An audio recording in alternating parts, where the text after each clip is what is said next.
Hi friends, இன்று நாம் கற்றுக்கொள்ள இருக்கிற தலைப்பு ஆண்டவர் இயேசு கிறிஸ்துவின் மலை பிரசங்கம்.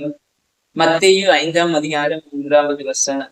ஆவியின் எளிமை உள்ளவர்கள் பாக்கியவான்கள், பரலோக ராஜ்யம் அவர்களுடையது.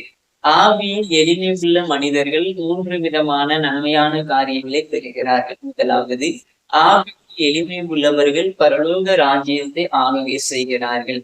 இரண்டாவது, ஆவியில் எளிமை உள்ளவர்கள் விக்கிரக ஆராதனையான பேராசையிலிருந்து விடுபடுகிறார்கள்.